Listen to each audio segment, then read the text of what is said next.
Good morning fourth years. आप सभी को स्टार्टिंग से नोट्स दिया जा रहा है और आप लोग लिख भी रहे होंगे शायद। अगर नहीं लिख रहे हैं तो अभी भी वक्त है, आप लोग सारे नोट्स को कंप्लीट कीजिए वक्त रहते ही और पढ़ाई भी शुरू कर दीजिए। आप लोगों को ये प्रॉब्लम था कि मैम नोट्स तो लिख रहे हैं पर इसका एक्सप्लेनेशन कब होगा, तो आप लोगों को अब एक्सप्लेन करने के लिए हम लोगों ने एक नया तरीका ढूंढा हुआ है। तो बस ये शुरुआत है, हम सभी कोशिश कर रहे हैं कि आप लोगों को एक्सप्लेन कर सके। तो आज मैं एक फ़र्स्ट वीडियो ट्राई कर रही हूँ सिर्फ। तो मैंने एक टॉपिक आज सेलेक्ट किया है प्लानिंग। इसके पहले का जो नोट्स है वो मैं आप लोगों को एक्सप्लेन करूँगी बाद में। तो आज हम लोग देखते हैं प्लानिंग। तो फर्स्ट है प्लानिंग, ये आपका सेकेंड यूनिट का फर्स्ट टॉपिक है। तो प्लानिंग का डेफिनेशन है, planning is deciding in advance. ठीक, ये डेफिनेशन हमें किसने दिया है, कून्स ने और ओ डोनेल ने।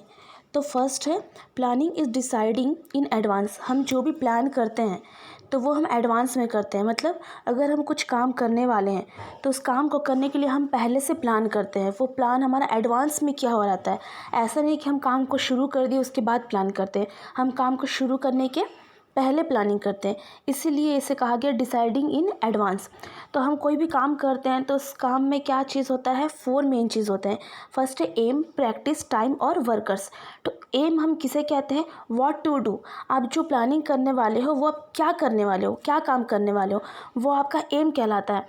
देन सेकेंड है हाउ टू डू, आप कैसे करोगे, वो आपका प्रैक्टिस कहलाता है। देन व्हेन टू डू, आप कब करोगे, तो वो कब आपका टाइम कहलाता है। And who is to do, तो ये प्लानिंग जो आप कर रहे हो उसमें जो वर्क करेंगे वो कौन करेंगे, तो वो है होते हैं वर्कर्स।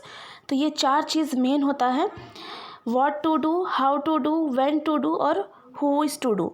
जिसमें व्हाट टू डू एम है, हाउ टू डू प्रैक्टिस है, व्हेन टू डू टाइम है और who is to do workers है। Next, it bridge the gap from where we are to where we want to go. ठीक, planning क्या होता है, एक ब्रिज की तरह काम करता है। मतलब आप जहाँ पर अभी है और आप जहाँ पर पहुँचना चाहते हैं या जहाँ पे आप पहुँचने की कोशिश कर रहे हैं, उन दोनों के बीच का जो गैप होता है उसे हम ब्रिज कहते हैं। और इस ब्रिज को कंप्लीट करना क्या कहता है, प्लानिंग कहलाता है। जैसे कि फॉर एग्ज़ाम्पल आप कोई घर बनाने वाले हैं, तो आपने डिसाइड किया हुआ है कि आप एक घर बनाने वाले हैं। उस घर बनाने के डिसाइड करने से लेकर उस घर के बनने तक का जो प्रोसेस है, जो गैप है, वो क्या कहलाता है, ब्रिज कहलाता है। और उस ब्रिज को ही हम प्लानिंग कहते हैं। ये है आपका first definition. Then next second, according to Amy Hurley. ये सेकंड जो ऑथर है इनका नाम है एमी हर्ली। इन्होंने सेकंड डेफिनेशन दिया है, planning is deciding in advance what is to be done. Same है कि प्लानिंग क्या कह रहा है, planning is deciding in advance what is to be done. मतलब हम एडवांस में डिसाइड करते हैं कि हम क्या करने वाले हैं। It involves the selection of objectives, policies, procedure and programme from among alternatives. मतलब आप जो प्लानिंग कर रहे हो उस प्लानिंग में क्या होता है, आपका ऑब्जेक्टिव्स होता है, पॉलिसी होता है, प्रोसीजर होता है और प्रोग्राम्स होता है। इसके बिना आपका कोई भी प्लानिंग कंप्लीट नहीं होगा, क्योंकि प्लानिंग कंप्लीट करने के लिए आपको एक ऑब्जेक्टिव सेट करना पड़ता है कि आप क्या करने वाले हो। कुछ पॉलिसी होते हैं, कुछ रूल्स रेगुलेशन होते हैं, उस रूल्स रेगुलेशन के अकॉर्डिंग ही आप वो काम करोगे। प्रोसीजर, बिना प्रोसीजर के आपका कोई काम कंप्लीट नहीं होगा, बिना प्रोग्राम के आपका कोई काम कंप्लीट नहीं होगा। तो ये सारे चीज़ों से मिलकर हमारे प्लानिंग सेट होता है। ये है आपका सेकंड डेफिनेशन। देन नेक्स्ट है हमारा टाइप्स। प्लानिंग में 2 टाइप्स है। फर्स्ट है स्ट्रैटेजिक प्लानिंग, सेकंड है ऑपरेशनल और टैक्टिकल प्लानिंग। तो फर्स्ट है स्ट्रैटेजिक प्लानिंग, क्या कहलाता है, is long term planning for achievement of goals.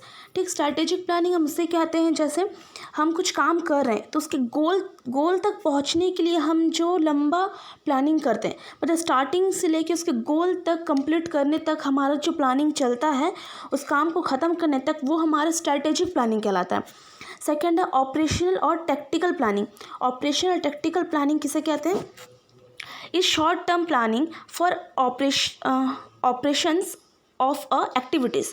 मतलब उस गोल तक पहुंचने के लिए आप जो काम कर रहे हैं उस काम को आप कैसे करेंगे, कहाँ करेंगे, किस बेस पे करेंगे, वो जो प्लानिंग होता है वो आपका कहलाता है ऑपरेशनल और टैक्टिकल प्लानिंग। ध्यान दीजिएगा, दोनों में फ़र्क है। फर्स्ट प्लानिंग है आपका स्ट्रैटेजिक प्लानिंग, मतलब आप पूरे गोल तक पहुंचने के लिए, उस काम को ख़त्म करने के लिए आप जो प्लानिंग करते हैं वो आपका स्ट्रैटेजिक प्लानिंग कहलाता है।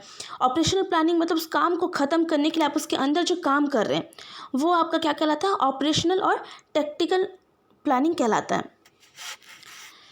नेक्स्ट, अगर आप लोगों को इस वीडियो में अगर मैं कुछ जैसे मैं आपको एक्सप्लेन कर रही हूँ, अगर आप लोगों को कुछ समझ नहीं आता है तो आप लोग मुझे पर्सनली क्रॉस क्वेश्चन कर सकते हैं। नेक्स्ट है इम्पॉर्टेंस, पर्पस एंड एडवांटेजेस। तो फर्स्ट है planning is the first function of administration and management. It predates all other functions, therefore the success of the organizational activities depend on the planning. Planning is the first function of the administration and management. Administration और management का first function होता है planning. बिना planning के आप कोई काम नहीं कर सकते, ना स्टाफिंग कर सकते हो, ना बजटिंग कर सकते हो, कुछ नहीं। क्योंकि स्टाफिंग और बजटिंग वगैरह जो भी है, जो भी एलिमेंट्स है, जो भी आपका फंक्शन है, उस सारे काम को करने के लिए हमारे पास प्लानिंग होना चाहिए। इसलिए प्लानिंग को फर्स्ट फंक्शन कहा गया एडमिनिस्ट्रेशन का और मैनेजमेंट का। Then it precedes all other functions. ये क्या है, सारे जो फंक्शंस है उससे पहले आता है planning. Therefore the success of organisation activities depend on the planning. कोई भी सक्सेसफुल ऑर्गेनाइजेशन है, किसी भी ऑर्गेनाइजेशन को सक्सेस होने के लिए उसके प्लानिंग पर डिपेंड करता है। क्योंकि आपका प्लानिंग जितना स्ट्रांग होगा उतना ही आपका सक्सेस, आप अपने सक्सेस को अचीव करेंगे। इसलिए आपका प्लानिंग बहुत ही अच्छा होना चाहिए। जैसे कि आप लोग पढ़ाई करते हैं, आप लोगों ने गोल सेट किया हुआ है कि हमें नर्सिंग करना है, हमें इतने इतने परसेंट लाना है, तो उसके लिए उस परसेंट को, जैसे आप लोग डिसाइड करते हो कि आपको 80% लाना है, 90% लाना है, जो भी है, तो उसके लिए आपको पहले अपना जो प्लान है वो आपको स्ट्रॉन्ग करना होगा कि मुझे इतने से इतने आवर पढ़ना है, इतने से इतने आवर रिवीजन करना है, सुबह इतना बजे उठना है, इतना पढ़ना है। अगर आपका प्लानिंग सेट रहेगा तो आप अपना गोल अच्छे से अचीव कर सकते हो।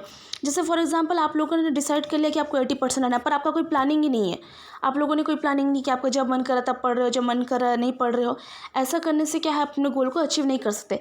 इसलिए आप अपने गोल कब अचीव कर सकते हो, जब आपका प्लानिंग स्ट्रांग हो। तो इस लाइन में सेम वही चीज़ कहा गया है। सेकेंड है इट हेल्प्स टू एलिमिनेट और reduce the chances of uncertainty. ठीक, क्या बोल रहा है, इट हेल्प्स टू एलिमिनेट और reduce the chances of uncertainty. ये जो प्लानिंग है वो क्या करता है, आप जो काम कर रहे हो उस काम में अगर कुछ अनसर्टेनिटी मतलब कोई प्रॉब्लम आता है, कोई प्रॉब्लम क्रिएट होता है, तो उस प्लानिंग क्या करता है, उसको एलिमिनेट, उसको रिड्यूस करने में हेल्प करता है। द नेक्स्ट पॉइंट है it avoids overlapping of activities. ये क्या करता है, जो आपके काम है उस काम को ओवरलैपिंग करने में, उस एक्टिविटी में ओवरलैपिंग करने में क्या करता है, ये मतलब उसको अवॉइड करने में हेल्प करता है। प्लानिंग उसको हटाने में, ओवरलैपिंग को हटाने में हेल्प करता है। द नेक्स्ट है it helps to set standards and target. ये क्या करता है, प्लानिंग आपको हेल्प करता है, आपके काम में एक स्टैंडर्ड को और एक टारगेट को सेट करने में प्लानिंग आपकी हेल्प करता है। Next it helps to coordination. ये क्या करता है, वह प्लानिंग हमारे काम को करने में, हमारे एक्टिविटी में हमको कोऑर्डिनेट प्रोवाइड करता है, हमारे साथ कोऑर्डिनेशन करने में वह हेल्प करता है। It gives direction to organisation. Planning हमारे ऑर्गेनाइजेशन को डायरेक्शन प्रोवाइड करता है। ऑर्गेनाइजेशन में हम कुछ काम करने वाले हैं तो उस काम को कंप्लीट करने में वो हमें डायरेक्शन प्रोवाइड करता है। Next it improves efficiency. ये क्या करता है, हमारे एफिशिएंसी को, हमारी क्षमता को बढ़ाता है। Next it eliminates duplication of efforts. ये क्या करता है, हमारा जो एफर्ट्स है उसके डेप्लीकेशन को क्या करता है, ये एलिमिनेट करने में हेल्प करता है। Next it concentrates resources on important service. ये क्या करता है, जो इम्पॉर्टेंट सर्विस है, ठीक है, जो इम्पॉर्टेंट सर्विस है, जो रिसोर्स है, उसको कॉन्सेंट्रेट करने में प्लानिंग हेल्प करता है। Next it involves communication and coordination of activities. It improves communication and coordination of activities. मतलब आपका प्लानिंग अगर सही है, आपका प्लानिंग अगर अच्छे से रेडी, आपने प्लानिंग अच्छे से किया हुआ है, तो क्या करता है, ये आपके काम में आपकी कम्युनिकेशन को इम्प्रूव करता है और आपके एक्टिविटीज़, आपके कोऑर्डिनेशन को वो बढ़ाता है। आप जो काम कर रहे हो, आप जो एक्टिविटी कर रहे हो अपने टीम मेंबर के साथ, उस एक्टिविटी को वो कोऑर्डिनेट करके अच्छे से आगे आपको ले जाता है। Next planning assures the best utilisation of resources and economy of performance. Planning assure the best utilisation of resources and economy of performance. क्या करता है? प्लानिंग एश्योर करता है बेस्ट यूटिलाइजेशन ऑफ रिसोर्सेज को. मतलब आपका प्लानिंग अगर सही होगा तो आपको पता चलेगा कि आप जो काम कर रहे हो, जो आपने रिसोर्स यूज़ किया हुआ है वो सही है या नहीं, उसका यूज़ सही तरीके से हो रहा है या नहीं. फिर जो एंड इकोनॉमी ऑफ परफॉर्मेंस, और जो परफॉर्मेंस के लिए आपका जो इकोनॉमी अपना सेट किया हुआ है वो इकोनॉमी सही तरीके से यूज़ हो रहा है या नहीं, या फिर आपने जो इकोनॉमिक स्टेटस अपना सेट किया हुआ है वो इकोनॉमिक स्टेटस सही है या नहीं. तो ये सारा चीज़ आपकी प्लानिंग के ऊपर डिपेंड करता है. इसलिए कुछ भी काम अगर हम करते हैं तो हमारा प्लानिंग पूरी तरह सही होना चाहिए. नेक्स्ट है next it leads to effectiveness and efficiency. आपका जो प्लानिंग है, अगर वो प्लानिंग आपने सही तरीके से किया हुआ है तो वो क्या करता है? इफेक्टिवनेस को और एफिशिएंसी को लीड करता है. Next, provides flexibility and make provisional for the future growth and development. अगर आपका प्लानिंग आपने सही तरीके से सेट किया, अगर आपका प्लानिंग सही है तो वो क्या करता है? आपको अपने काम में फ्लेक्सिबिलिटी प्रोवाइड करता है. And make provision for future growth and development. क्या करता है? ये आपको फ्यूचर में ग्रोथ और डेवलपमेंट भी प्रोवाइड करने में हेल्प करता है, आपको एक प्रोविज़न प्रोवाइड करता है. Next, it also helps in decision making. और ये क्या करता है? आपको अगर आप कुछ डिसीजन, अपने काम में कुछ डिसीजन लेने वाले हैं तो प्लानिंग आपको डिसीजन मेकिंग में भी हेल्प करता है. अगर इसमें से आपको किसी भी पॉइंट में कुछ डाउट होगा तो आप लोग मुझे पर्सनल मैसेज करके फिर से पूछ सकते हैं. नेक्स्ट हम आते हैं एलिमेंट्स की तरफ. एलिमेंट्स को हम कंपोनेंट भी कहते हैं. अगर एग्ज़ाम में क्वेश्चन पूछता है एलिमेंट्स तो भी आपको यही लिखना है, और अगर कंपोनेंट्स पूछता है तो भी आपको यही लिखना है. सेम इससे पहले भी अभी मैंने जो एक्सप्लेन किया हुआ है, जैसे इंपॉर्टेंस, पर्पस और एडवांटेज. अगर आपको लिखना है इसमें से तीनों तो ऐसे ही लिख सकते हैं, इंपॉर्टेंस, पर्पस, एडवांटेज. और अगर आपको क्वेश्चन पूछता है कि इंपॉर्टेंस ऑफ प्लानिंग या फिर पर्पस ऑफ प्लानिंग या फिर एडवांटेजेस ऑफ प्लानिंग, तो भी आपको यही पॉइंट्स लिखने हैं. सेम इसी में भी ऐसा है, एलिमेंट्स और कंपोनेंट पूछेगा तो भी आपको यही लिखना है. तो एलिमेंट्स में क्या है? फर्स्ट है 5 एलिमेंट्स है, objectives, policies, procedures, programmes and budget. तो फर्स्ट हम देखते हैं objectives. Objectives are basic plan of each organisation. क्या होता है? जो ऑब्जेक्टिव है वो हमारा क्या होता है? एक बेस होता है. बिना ऑब्जेक्टिव के आपने प्लानिंग कर लिया कि हाँ आप ये करने वाले हैं, पर बिना ऑब्जेक्टिव के आप कैसे करेंगे? फॉर एग्ज़ाम्पल, जैसे आप एक प्रोग्राम करने वाले हैं, तो प्रोग्राम करने के लिए आपने सब कुछ प्लान कर लिया है कि हाँ ये प्रोग्राम हम करने वाले हैं, तो उसके लिए भी आपको ऑब्जेक्टिव सेट करना पड़ता है. कैसे करना है, कब करना है, कौन करेगा, कहाँ करेगा, ये सारा आपका एक ऑब्जेक्टिव आपके पास सेट होना चाहिए. अगर ऑब्जेक्टिव सेट नहीं होगा तो काम, जो भी आप काम करोगे उसमें कन्फ्यूजन होगा, आपके जो टीम मेंबर्स हैं उनमें कन्फ्यूजन अकर होगा. तो इसीलिए क्या है, आपका ऑब्जेक्टिव आपको पहले अच्छे से सेट करना है. Then they are the goal और purpose which the organisation wish to achieve. They are the goals और purpose which the organisation wish to achieve. ठीक है, क्या होता है? जो भी ऑब्जेक्टिव हम सेट करते हैं वो हमारे लिए क्या होता है? एक गोल की तरह होता है, एक पर्पस होता है, जिससे हम क्या करते हैं, जो ऑर्गेनाइजेशन होता है उनका एक विश होता है कि इस गोल को, इस ऑब्जेक्टिव को हमको पूरा करना है, क्योंकि वो हमारा पर्पस होता है. हम जो ऑब्जेक्टिव सेट करते हैं वो हमारा पर्पस बन जाता है, हमारा उद्देश्य बन जाता है कि इस ऑब्जेक्टिव को हमको कंप्लीट करना है. तो वो ऑर्गेनाइजेशन का विश होता है कि उससे हमें अचीव करना है सारे ऑब्जेक्टिव्स को. Then the end points to which every activities is plan और एम्ड.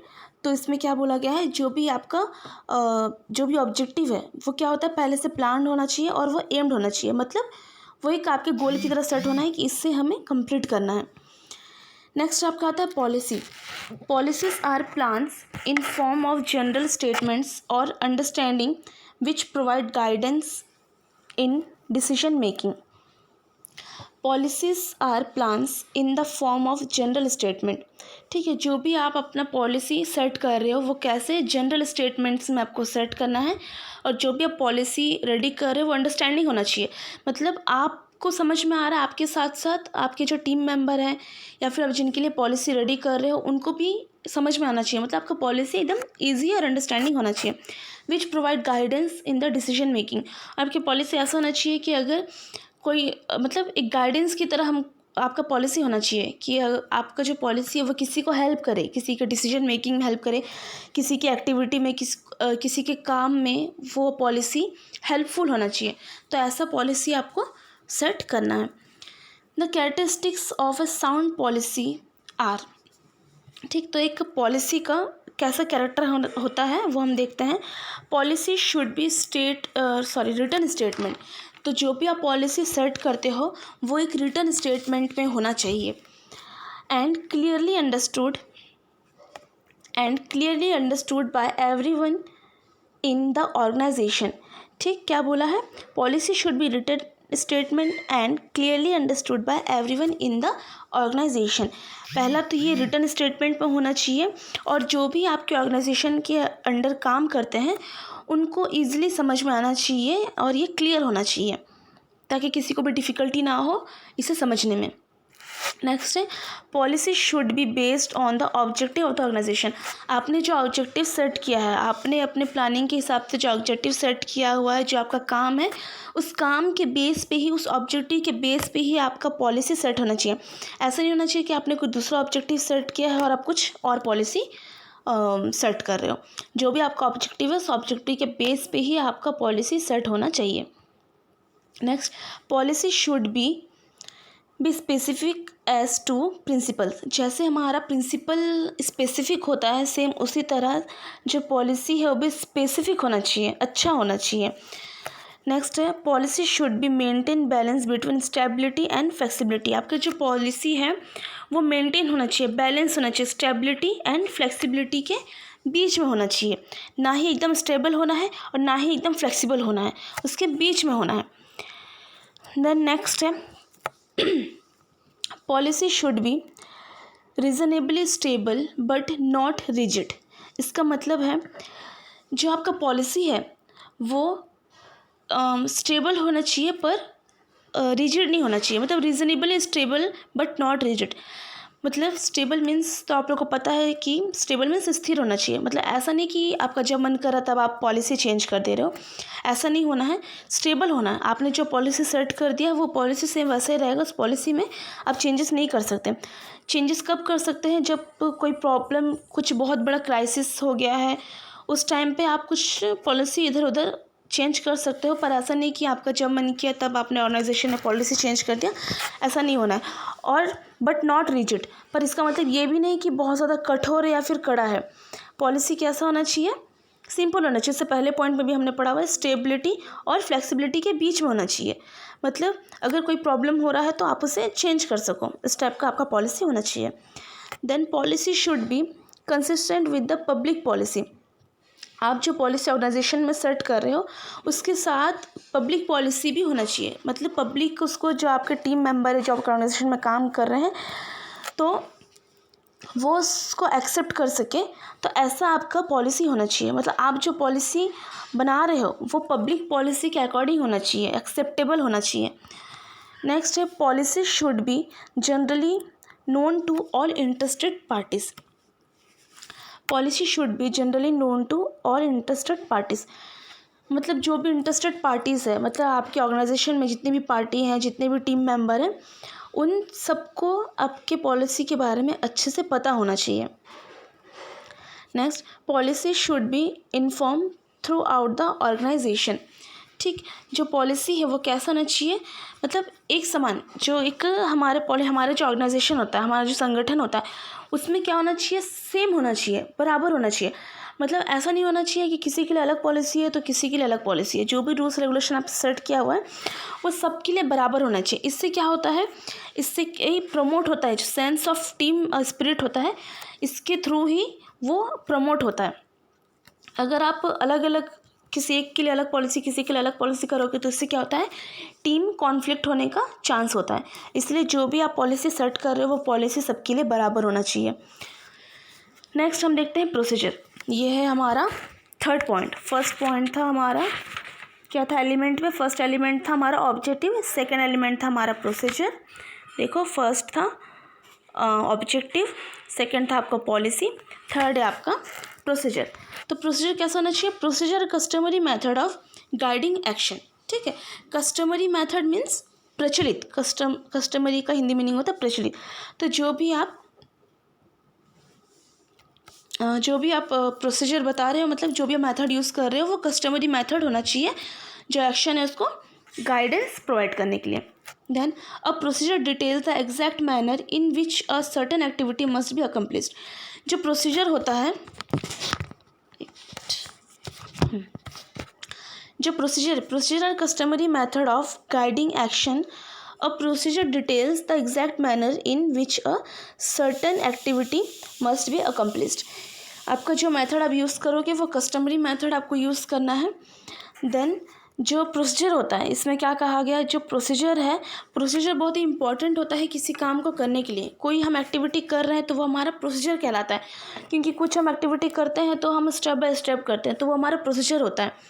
और किसी भी काम को करने के लिए प्रोसीजर बहुत ही इंपॉर्टेंट होता है। ये प्रोसीजर ही आपके काम को कंप्लीट करने में हेल्प करता है। नेक्स्ट है आपका programme. Plans of integrated action designed to achieve stated objectives plans of integrated action designed to achieve stated objectives। इसमें क्या बोलता है, इसमें क्या कहा जा रहा है, जो प्रोग्राम से आपका, ठीक है, तो वो प्रोग्राम क्या है, plan of integrated action design to achieve started और ऑब्जेक्टिव। प्रोग्राम जो आप काम कर रहे हो, ठीक है, उस काम को करने के लिए जो आपने प्लान किया हुआ, जो एक्शन आप डिज़ाइन किए हो, वो आपका प्रोग्राम कहलाता है। ठीक, आप प्रोसीजर कर रहे हो, वो प्रोसीजर आपका सेट है, ये प्रोसीजर मुझे करना है, पर उसको करने के लिए आपने कुछ एक्शन सेट किया हुआ है, कुछ आपने डिज़ाइन सेट किया हुआ है उस जो प्लानिंग आपका उसको अचीव करने के लिए, तो वो आपका प्रोग्राम कहलाता है। देखिए थोड़ा कन्फ्यूजन आप लोग को समझना होगा। प्रोसीजर मतलब जो आप कर रहे हैं स्टेप बाय स्टेप, वो आपका प्रोसीजर है, और उस प्रोसीजर को करने के लिए आपने कुछ एक्शन रेडी किया होगा, कोई आपका कुछ दूसरा डिज़ाइन होगा कि मैं इसके ऐसे इस काम को कंप्लीट करूँगी, या फिर मैं ऐसे इस काम को कंप्लीट करूँगी, तो ये हमारा प्रोग्राम कहलाता है। जैसे फॉर एग्ज़ाम्पल प्रोसीजर और प्रोग्राम में एक एग्ज़ाम्पल बताती हूँ मैं, 1 मिनट। जैसे अभी हम लोग आप लोगों को पढ़ा रहे हैं, ठीक है, हम लोग आप लोग को पढ़ा रहे हैं, तो क्या है, सारे कॉलेजेस के पढ़ाने का तरीका अलग अलग होगा, लेकिन पढ़ाना सभी को है, प्रोसीजर सबका सेम होगा, स्टेप बाय स्टेप उनको जो करना है, जैसे हम लोग कर रहे हैं, आप लोग का यूनिट वाइज हम चल रहे हैं, हमारा ये एम है कि हमको आपको ये कंप्लीट कराना है, तो ये हमारा प्रोसीजर है, हमको वो करना है, स्टेप बाय स्टेप आपको पढ़ाना है, ख़त्म करना है। प्रोग्राम क्या है, वो हमारा डिज़ाइन है, जैसे मैं कुछ अलग मेथड यूज़ करूँगी उस प्रोसीजर को कंप्लीट करने में, कोई दूसरा टीचर होगा वो कुछ डिज़ाइन सेट किया होगा अपने प्रोसीजर कंप्लीट करने में, तो हम जो अपने साइड से जो एक्शन लेते हैं, जो हम डिज़ाइन सेट करते हैं, वो हमारा प्रोग्राम कहलाता है। अब शायद आप लोग को समझ में आया होगा, अगर नहीं समझ में आया है तो भी आप लोग मुझसे पूछ सकते हैं दोबारा। नेक्स्ट है बजट आप सभी को मालूम है कि कुछ भी काम अगर हम करते हैं तो उसके लिए हमें एक बजट सेट करना पड़ता है, बिना बजट के हम कुछ भी नहीं कर सकते, अगर हमको कुछ भी बनाना है तो हमको उसके लिए भी बजट रेडी करना ही है। तो जो बजट है हमारा वो क्या कहलाता है, एक न्यूमेरिकल टर्म्स में होता है, जो फाइनेंशियल प्लान होता है, मतलब कोई काम करने के लिए हम जो फाइनेंशियल प्लान करते हैं, जैसे आप लोग पार्टीज ऑर्गेनाइज करते हो, पार्टी वगैरह करते हो, तो उसके लिए आप लोग जो प्लानिंग करते हो, प्लानिंग के बीच में फिर आपका बजट सेट होता है कि कैसे करना है, डेकोरेशन में क्या खर्चा आएगा, मैस में क्या खर्चा आएगा, ठीक है, रिफ्रेशमेंट में क्या खर्चा आएगा, आपका बजट कहलाता है। तो सेम बाकी प्लानिंग में भी, ऑर्गेनाइजेशन में भी जो प्लानिंग होता है उसमें भी एक बजट सेट किया जाता है, तो यही हमारा बजट कहलाता है। सॉरी। नेक्स्ट आपका प्रिंसिपल। फर्स्ट प्रिंसिपल क्या है, principle should be based on clearly defined objective. ठीक है, आपका जो प्रिंसिपल है वो कैसा होना चाहिए, क्लियरली डिफाइंड होना चाहिए। आपने जो ऑब्जेक्टिव सेट किया है उस ऑब्जेक्टिव के बेस पे ही आपका प्रिंसिपल होता है, तो जो भी आपका प्रिंसिपल है या फिर जो भी आपका ऑब्जेक्टिव है वो क्लियरली डिफाइंड होना चाहिए। नेक्स्ट है planning should be a continuous process. ठीक है, जो भी आपका प्लानिंग है, जो उसका प्रिंसिपल है वो कैसा होना चाहिए, जो भी आप प्लानिंग कर रहे हो वो कंटिन्यूस प्रोसेस होना चाहिए। ऐसा नहीं कि प्लानिंग बीच में रुक जाता है, हम कुछ काम करते हैं तो उसमें प्लानिंग हमारा कभी नहीं रुकता है, हम एक काम करते रहते हैं और उसके बाद हमारा कुछ ना कुछ प्लानिंग हमारा चलता रहता है कि आगे क्या करना है, आगे क्या करना है। इसलिए जो भी प्लानिंग है वो क्या होना चाहिए, कंटिन्यूस प्रोसेस होना चाहिए। Then planning should be simple और फ्लेक्सिबल। जो भी आप प्लानिंग कर रहे हैं वो कैसा होना चाहिए, सिंपल होना चाहिए और फ्लेक्सिबल होना चाहिए। मतलब सिंपली आप कर सको और फ्लेक्सिबल इसलिए होना चाहिए कि एक काम को आप करने के बाद दूसरे की तरफ आप मूव ऑन कर सको, इसलिए जो आपका प्लानिंग है वो फ्लेक्सिबल होना चाहिए। Planning should be balanced. आपका जो प्लानिंग है वो बैलेंस्ड होना चाहिए, बराबर होना चाहिए। Next, planning should be written in specific term. आपने जो प्लानिंग किया हुआ है वो एक रिटन और स्पेसिफिक टर्म में वो होना चाहिए, ताकि जो आपके टीम मेंबर है या फिर जो आपके अंडर में काम कर रहे हैं उनको समझने में आसानी हो। नेक्स्ट है, planning should be always documented. Same है, रिटन मेथड में आपको रखना है, डॉक्यूमेंट करके रखना है कि आपने क्या प्लानिंग किया है क्या नहीं। नेक्स्ट, डॉक्यूमेंटेड इसलिए होना चाहिए क्योंकि अगर कुछ इंस्पेक्टर्स वगैरह आते हैं या फिर कुछ इंस्पेक्शन वगैरह होता है आपके ऑर्गेनाइजेशन में या फिर इंस्टीट्यूट में, तो आपने साल भर क्या प्लानिंग किया है, क्या किया हुआ है, कैसा काम चल रहा है, तो आप उनको शो कर सको। इसलिए जो भी प्लानिंग है वो डॉक्यूमेंटेड होना चाहिए। जैसे आपके कॉलेज में है, साल भर आपका कॉलेज कैसा चलता है, कब आपका ड्यूटी होता है, कब आपका थ्योरी क्लास होता है, कब आप लोग हॉस्पिटल जाते हो, कब कम्युनिटी जाते हो, वो सारा डॉक्यूमेंटेड होता है। इसलिए जब इंस्पेक्शन के टाइम आता है तो हम सारा रजिस्टर वगैरह ओपन करके दिखा देते हैं, और रजिस्टर ही हमारे लिए वो डॉक्यूमेंट्स की तरह है, ताकि हम शो कर सकें कि आपको ये काम हुआ है।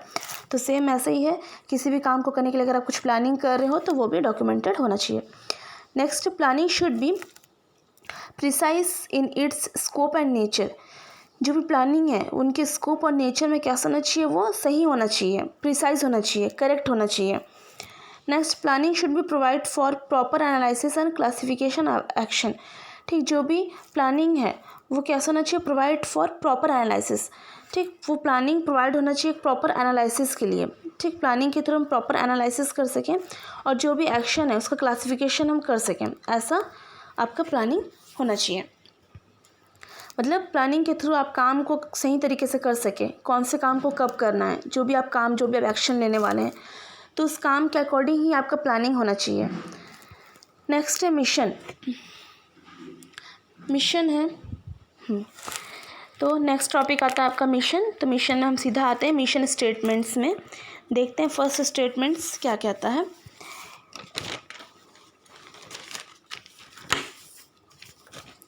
It concentrates on present and informs you about the desired level of performance.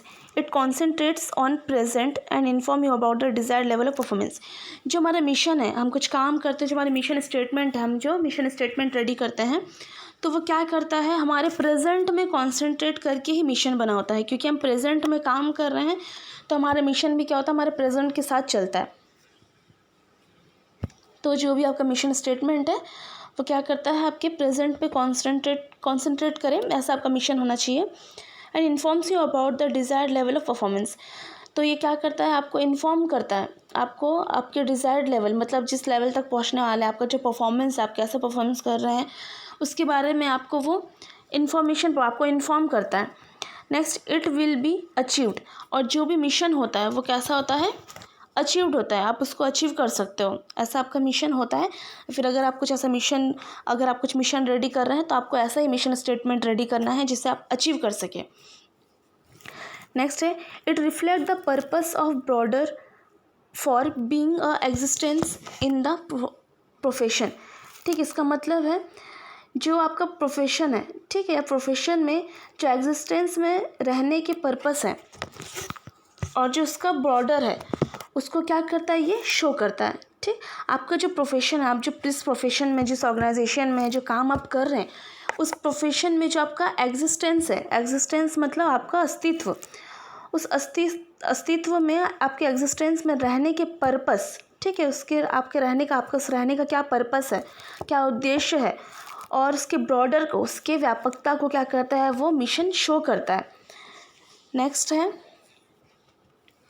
It serves as an ongoing guide without a time frame. ठीक है, टाइम फ्रेम का मतलब होता है समय सीमा। देन इसमें क्या बोल रहा है, जो it serves as an ongoing guide without a time frame, इसमें बोल रहा है यह जो ऑनगोइंग गाइड के रूप में टाइम फ्रेम के बिना काम करता है। ठीक, क्या बोल रहा है, ये ऑनगोइंग जो आपका गाइड है, ठीक है, जो आपका चल रहा है, जो आपका गाइड है, उसके रूप में आपके टाइम फ्रेम के बिना ये काम करता है। मतलब आपका जो समय सीमा है उसके बिना ये काम करता है। Next, the mission can remain same for decades if crafted well. ठीक है, इसका मतलब है कि अगर जो आपका मिशन है, ठीक है, अगर मिशन अच्छी तरह से तैयार की जाती है तो यह क्या है, डिकेड्स का मतलब होता है दशक, तो यह दशकों तक ही रह सकता है। मतलब अगर आपने एक अच्छा मिशन रेडी किया हुआ है, आपने आपका मिशन सही तरीके से आपने सेट किया हुआ है, तो ये क्या हो सकता है, दशकों तक, काफ़ी सालों तक ये आपका जो मिशन है वो रह सकता है और ये मिशन फॉलो हो सकता है। Then it provides a path to realise the mission in line with its values. ठीक, नेक्स्ट पॉइंट क्या है, it provides a path to realise the mission in line with its values.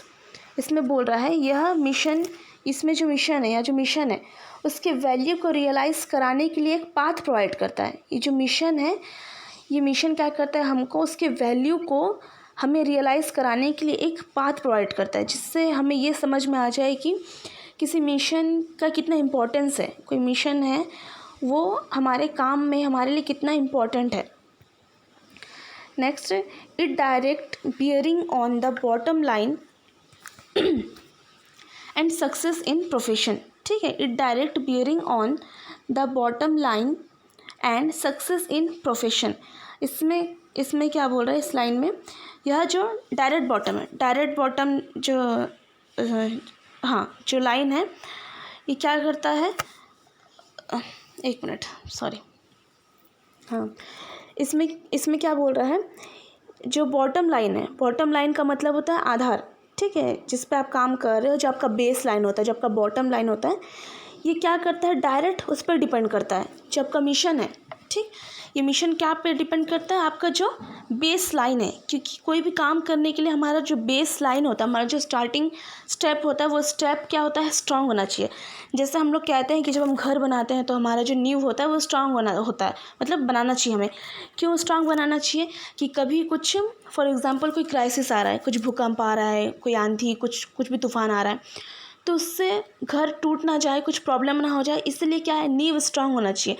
नींव हमारा strong होगा तो क्या होगा, हमारा घर भी स्ट्रांग बनेगा। तो सेम वही कह रहा है, अगर आपको किसी काम के मिशन को कंप्लीट करना है, आपको उसको अच्छी तरह से कंप्लीट करना है, तो उसका जो बॉटम लाइन है, जहाँ से आपने काम स्टार्ट किया, जो आधार है, वो बॉटम लाइन आपका स्ट्रांग होना चाहिए।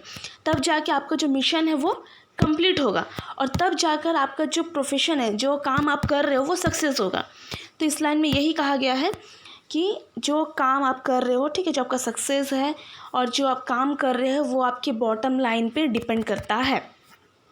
ठीक, ये आपका मिशन स्टेटमेंट शायद आपको समझ में आया होगा।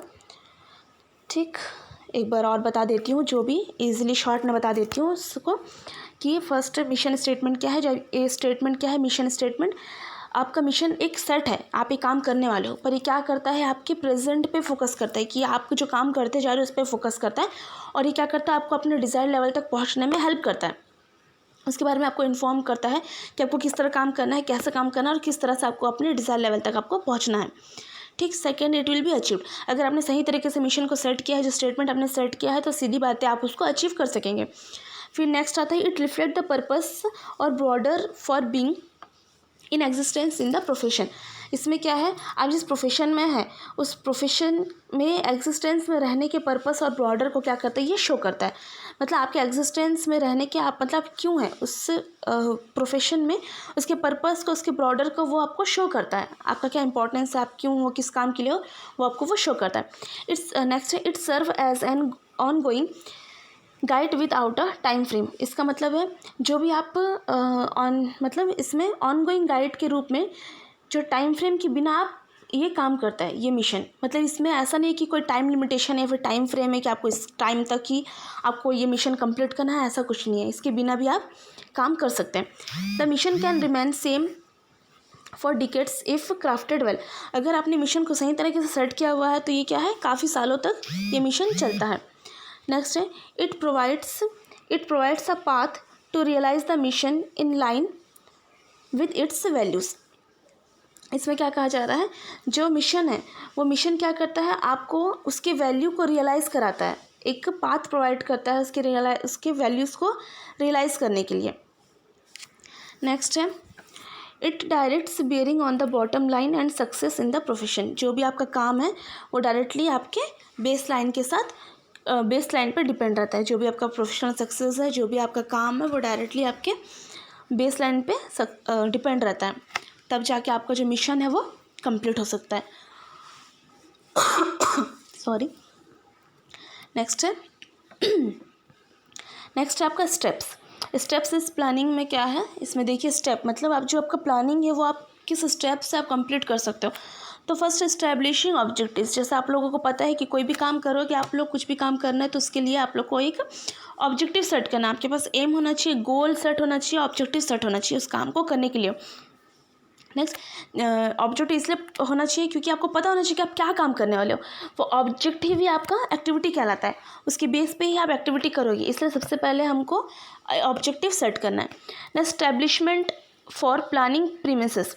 उसके बाद क्या करना है, आपको प्लानिंग प्रीमिसेस सेट करना है, मतलब जहाँ पे आप अपना काम करोगे, जो भी आपका प्लानिंग है उसको आप जहाँ पे कंप्लीट करोगे, जैसे घर है, स्कूल्स है, कॉलेज है, कोई भवन है, कोई परिसर है, जैसे मैंने साइड में परिसर और भवन लिखा हुआ है। इससे कुछ भी प्लानिंग को कंप्लीट करने के लिए एक जगह चाहिए आप लोग उस काम को कंप्लीट करने के लिए। तो पहले उसके बाद हम ऑब्जेक्टिव के बाद उस जगह को ढूंढना है कि किस जगह पे हम अपना काम को कंप्लीट कर सकते हैं। Next determining alternative course.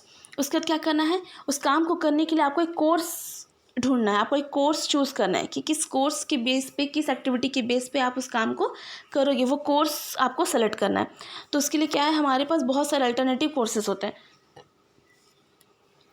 जैसे आप लोग भी कुछ प्रोग्राम करते हो, ठीक, तो कुछ प्लानिंग करते हो, तो उस प्लानिंग में क्या होता है, हमारे पास बहुत सारे ऑप्शनल होते हैं कि ये करें। जैसे फॉर एग्जांपल आप कुछ प्रोग्राम कर रहे हो, जैसे मैथ्स में है तो मैथ्स में ऐसे नॉर्मल, जैसे फॉर एग्जांपल खाने की ही बात कर लेते हैं हम लोग।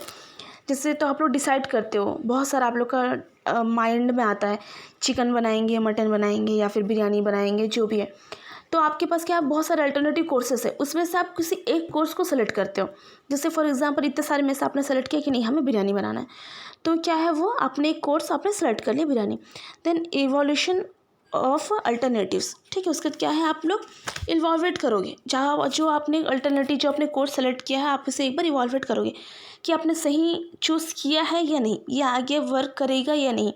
जैसे आपने बिरयानी सेलेक्ट किया, तो बिरयानी सेलेक्ट करने के बाद ऐसा आ जाता है कि जैसे फॉर एग्जांपल आपने बिरयानी सेलेक्ट किया, तो फिर हमारे माइंड में ऐसा आता है कि खाने वाले कितने होते हैं, ये मतलब काम करेगा या नहीं, तो उसके बेस पे ही हम उस कोर्स को सेलेक्ट करते हैं, ठीक। जैसे फॉर एग्जांपल हमारे कॉलेज में भी जैसे मटन बिरयानी या फिर चिकन बिरयानी डिसाइड होता है, तो हम अधिकतर क्या करते हैं, मटन बिरयानी को नहीं करके चिकन बिरयानी करते हैं। क्यों करते हैं, क्योंकि सभी क्या होता है, सबको चिकन बिरयानी ज़्यादा पसंद है, मटन बिरयानी को बहुत सारे लोग इग्नोर करते हैं।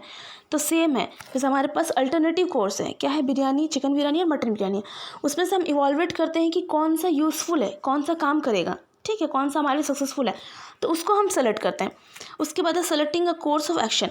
उसके बाद आपने जो कोर्स किया है उस पर आपको काम करना है, ठीक है। जैसे मैंने अभी आप लोग को बिरयानी के बारे में बताया, तो आपने बिरयानी डिसाइड किया, उसके बाद उसको करना है आप लोग उस काम को। तो उसके लिए क्या करोगे, मतलब आपको क्या सामान चाहिए उसको बनाने के लिए, वो सब आप रेडी करते हो, ठीक है। तो आपका वो प्लानिंग उस एक्शन को सेलेक्ट करना हो गया। देन फॉर्मुलेटिंग डेरिवेटिव प्लान्स, ठीक है। उसके बाद क्या करते हो, अपने एक्शन सेट कर लिया कि आपको क्या क्या क्या क्या चाहिए उस चीज़ को बनाने में। उसके बाद आप प्लान करते हो, ठीक है, कि कैसे उसको फॉर्मुलेट करना है, कैसे उसको बनाना है, कब बनाना है, किस टाइम तक बनाना है, कब तक वो बन जाना चाहिए। ये सारा चीज़ क्या है, आपके प्लान के अंदर आता है। मतलब अगर आप कुछ कोर्स को सेलेक्ट किए हो, फिर उसके एक्शन को आप सेलेक्ट कर रहे हो कि ऐसे काम होगा, उसके बाद अपने एक डेरिवेटिव प्लान आपको फॉर्मुलेट करना है कि अब उस काम को हमको कैसे स्टार्ट करना है, कब तक हमें उस काम को ख़त्म करना है, वो आपका प्लान कहलाता है। Next establishing sequence of activities. उसका क्या करते हो, जो भी आपने एक्टिविटीज़ सेट किया उसका आपको सीक्वेंस सेट करना है कि ये काम हमें पहले करना है, ठीक है। सीक्वेंस वाइज आप एक एक्टिविटी सेट करते हो कि ये काम करते जाना है, ठीक। आपको पता है कि कुछ काम करने के लिए हमको पहले एक स्टेप बाय स्टेप हम जाते हैं, तो सेम वही बोला है कि सीक्वेंस आपको एक इस्टेब्लिश करना है। देन फीडबैक और फॉलोअप एक्शन, उसके बाद क्या करना है, जो भी आप काम कर रहे हो उसके फीडबैक को देखना है कि इसका फीडबैक कैसा आ रहा है, ये सही है या नहीं। उसके फॉलोअप एक्शन को आपको एक बार चेक करना है कि आप जो काम कर रहे हो, जो भी आपने प्लानिंग किया है, उसका रिजल्ट आपको कैसा मिल रहा है, सही मिल रहा है या गलत मिल रहा है। अगर सही मिल रहा है तो आपको उसे कंटिन्यू करना है, और अगर गलत मिल रहा है तो वापस से आपको क्या करना है, रीअसेस करना है कि आपने जो प्लानिंग सेट किया उसमें कहाँ पे गलती हो रहा है, कहाँ पे आपका एरर अकर हो रहा है। तो उस एरर को आपको फिर वापस से चेक करके उस प्रॉब्लम को आपको सॉल्व करना है। तो ये था आपका प्लानिंग। आई होप आप लोगों को समझ में आया होगा, और अगर नहीं आया है तो भी आप मुझे एक बार मैसेज करिए, और अगर आप लोगों को समझ में आया है तो भी आप लोग एक बार मुझे मैसेज करिए कि आपको समझ में आया है, ताकि मुझे मतलब मैं आगे अगर कुछ एक्सप्लेन करूं तो मतलब मैं मेरे माइंड में ऐसा रहे कि हाँ बच्चों को समझ में आ रहा है तो मैं इसी फ्लो में चलूँ। अगर कहीं पे समझ में नहीं आ रहा है तो मैं अपनी तरफ से कोशिश करूँगी कि मैं कुछ चेंज कर सकूँ। अगर आप लोगों को इसमें से किसी पॉइंट में डाउट है तो भी आप मुझे बता सकते हैं, मैं पर्सनली भी आप लोगों को मैसेज कर दूँगी कि कौन से पॉइंट में डाउट है। तो आप लोग मुझे एक बार प्लीज़ मैसेज करिएगा अगर आप लोगों को समझ में नहीं आ रहा है तो।